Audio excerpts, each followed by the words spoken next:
Vous voyez, il y a eu pas mal de dégâts. Je vais faire un petit tour dehors pour explorer un petit peu le quartier et voir comment ça se passe. Mais ouais, ça faisait peur. Ça faisait peur et tout qui volait. Et putain, on s'est senti un petit peu comme une apocalypse, quoi. Regardez les vélos.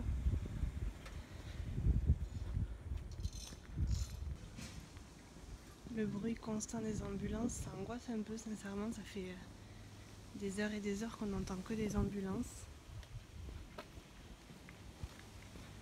Mais bon, tout va bien. Les voisins s'attellent déjà à nettoyer toutes les rues, à ranger un peu tout.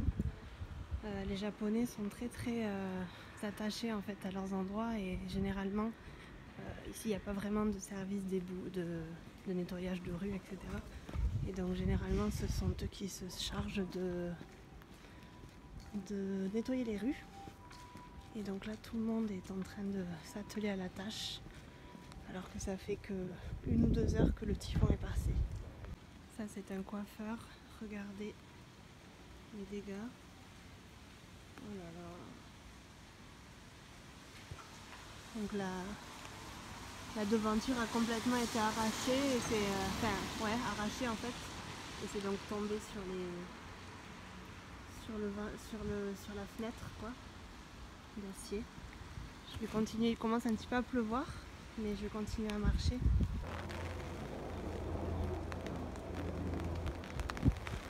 Cette maison aussi est un peu encore endommagée.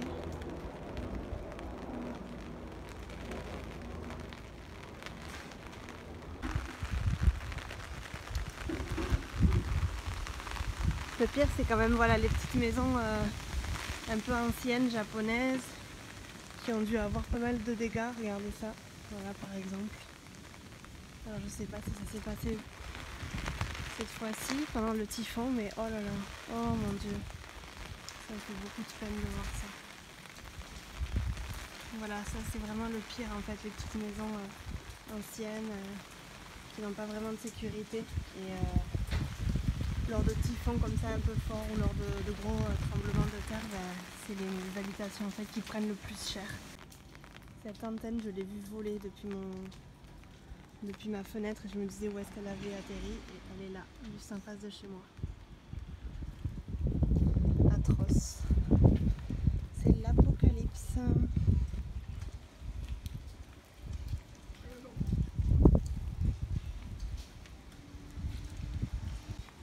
Il y a beaucoup de voisins déjà qui sont dehors, qui sont en train de s'atteler un petit peu à la tâche, en train de ranger un petit peu, parler entre les voisins, comment ils se sont sentis, etc.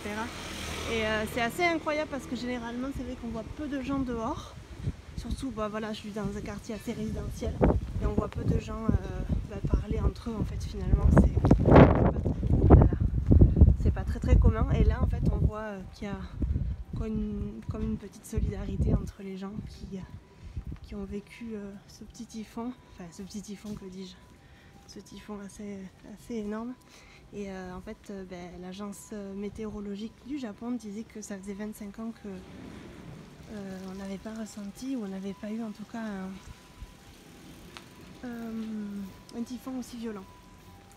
Donc voilà, ça a duré peu finalement parce que c'était pas... ça a duré quoi, une demi-heure. Le gros truc en fait quand on était dans l'œil du cyclone on va dire a duré quand même une petite demi-heure. Mais après ça s'est calmé et maintenant voilà, c'est des pluies et un peu de vent quoi. Alors je ne sais pas si ça c'était déjà détruit. J'imagine que ça s'est passé aujourd'hui. Voilà, je vais faire demi-tour. Bon en tout cas c'était une expérience à vivre. Bon bien sûr quand on reste à la maison tout va bien, hein, il se passe rien, les maisons vont pas se mettre à voler toutes seules. Mais voilà, je pense que c'était mieux de rester à la maison aujourd'hui, de ne pas aller travailler. De toute façon les trains, par précaution, depuis hier, les trains se sont arrêtés, pas depuis hier pardon, les trains se sont arrêtés ce matin à 10h par précaution. Et donc du coup c'est vrai qu'il était impossible de se déplacer. Apparemment une ou plusieurs pistes de l'aéroport de Osaka est complètement inondée. Donc les vols vont être, j'imagine, annulés, voire retardés. Donc ça c'est pas cool. Et une chose qui est assez incroyable, c'est qu'apparemment un bateau de marchandises est rentré dans l'un des ponts de l'aéroport. Parce que je ne sais pas si vous savez, mais l'aéroport de Osaka est sur une île artificielle. Et donc du coup, apparemment, un gros bateau est rentré dans un des ponts, et ce qui fait en fait l'accès un peu difficile à l'aéroport. Donc je pense qu'aujourd'hui, c'est pas la meilleure journée pour partir en voyage. Regardez-moi cet immeuble comme il est vieux. Oh, ça me fait de la peine pour les gens, franchement, qui vivent dans des habitations un peu vieilles comme ça, quand ils ressentent des gros typhons ou des tremblements de terre. Ça me fait beaucoup de peine.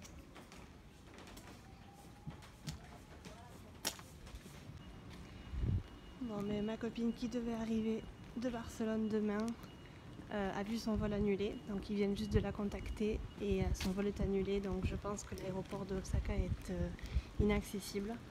Voilà, je ne sais pas ce qui va se passer, mais voilà, l'aéroport d'Osaka est inaccessible et les avions ne peuvent pas se poser. Elle devait atterrir demain matin, mais apparemment voilà, c'est pas possible. Qu'est-ce qu'il y a sur... Oh là là, regardez-moi sur le trottoir. Oh là là, apocalypse. Ça c'est carrément le toit qui est tombé. Oh mon dieu. Atroce.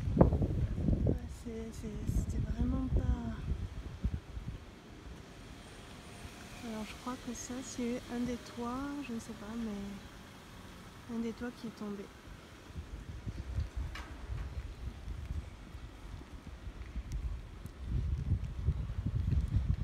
Cette année, dans le Kansai, donc dans la région de Osaka, nous n'avons vraiment pas de chance.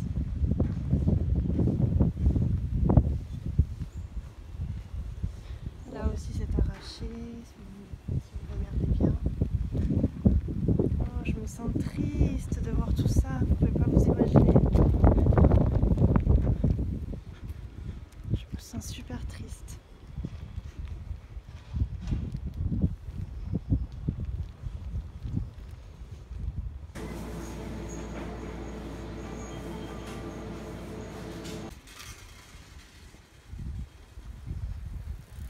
Il y a du monde qui n'a pas d'électricité, qui n'a plus d'électricité parce qu'il y avait des gens qui étaient en train de regarder les poteaux électriques et des gens qui essayaient d'arranger des choses.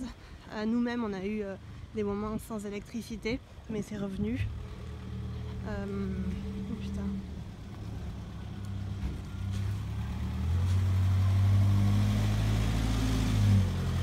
Là, le mur est complètement...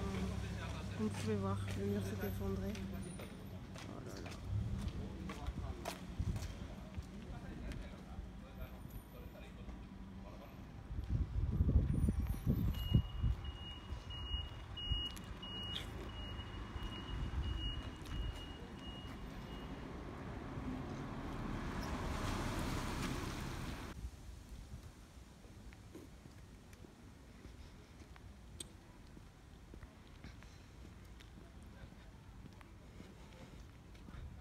Je suis en train de voir quelque chose complètement détruit. Qu'est-ce que c'est? D'accord, un mur de briques qui s'est complètement affalé.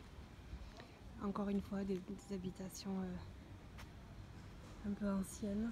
J'ai le cœur serré, je vous le dis aujourd'hui, de voir mon quartier comme ça.